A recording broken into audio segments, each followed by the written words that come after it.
C'est le moment le plus désespéré qu'Iron Man ait jamais connu. On voit Tony, affaibli, allongé dans le vaisseau, qui allume lentement son casque marqué par de nombreux combats, prêt à enregistrer les derniers instants de sa vie. Si vous trouvez cet enregistrement, ne le publiez pas sur les réseaux sociaux, ce serait vraiment trop émouvant. Je ne sais pas si vous verrez un jour ceci, parce que dans Avengers 3, Thor n'a pas frappé Thanos à un endroit vital avec sa hache. Thanos, dans un dernier souffle, a déclenché le claquement de doigts qui a anéanti la moitié de la vie dans l'univers, réduisant tout en poussière atomique. Sur Titan, seuls Nebula et Tony ont survécu. Pour retourner sur Terre, Tony a passé jour après jour à modifier le vaisseau. Mais malgré tous ses efforts, le vaisseau s'est arrêté à des milliers d'années-lumière de la Terre, complètement à court de ressources. L'oxygène ne pouvait durer que jusqu'au matin, les deux étaient donc désespérés, allongés dans le vaisseau à attendre la mort. Alors qu'ils allaient mourir d'asphyxie, une lumière éclatante à l'extérieur réveilla soudain Tony. À cet instant, il aperçut enfin l'espoir, et celle qui arrivait était la protectrice de l'univers, Captain Marvel. Elle utilisa sa force pour ramener le vaisseau à la base des Avengers. Mais la première phrase que Tony adressa à Captain America fut... Cette bataille, à laquelle il n'était pas préparé, avait rendu Tony, déjà amaigri, extrêmement irritable. Il avait déjà dit à tout le monde qu'il voulait armer le monde entier avec ses armures, mais il n'avait pas reçu leur soutien. Désormais, Tony ne faisait plus confiance à Captain America.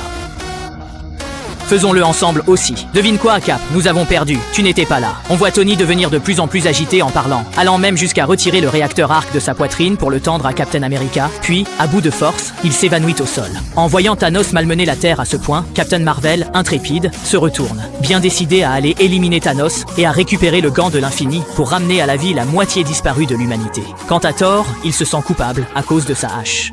Il invoque alors la hache Stormbreaker devant toute l'armée. J'aime bien celle-ci. Après l'analyse de Nebula, ils ont détecté l'énergie des pierres d'infinité et découvert qu'une planète semblable à la Terre avait de nouveau émis l'énergie des pierres d'infinité il y a quelques jours.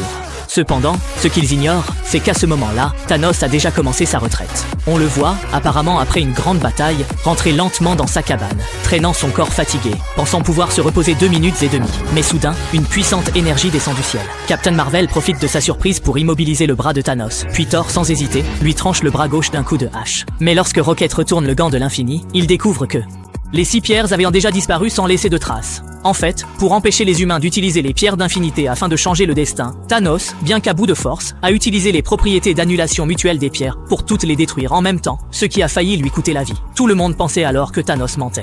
Mais seule Nebula savait que, même si son père adoptif était capable de tout, il ne mentait jamais. Voyant tout espoir s'envoler, Thor a alors saisi sa hache et lui a porté un coup fatal. « Qu'as-tu fait ?» Bien que la plus grande menace de Marvel ait été éliminée, tout le monde restait plongé dans la tristesse. Car sans les pierres d'infinité, ceux qui sont partis ne pourraient peut-être jamais revenir à la vie. Faites attention à ce Jerry, ce n'est pas un homme ordinaire. On le voit appuyé d'un coup de pied sur le bouton du tunnel quantique. Alors que la machine démarre lentement, un objet non identifié est projeté hors de l'espace quantique. Et il s'agit justement de Scott, l'homme fourmi, capable de changer de taille à volonté. Il voulait d'abord contacter ses partenaires, mais il n'a reçu aucune réponse de qui que ce soit. Déconcerté, il marche dans la rue, totalement ignorant de ce qui s'est passé. Les rues autrefois animées sont désormais désertes. Ce n'est qu'en voyant les poteaux électriques couverts d'avis de recherche qu'il commence à comprendre.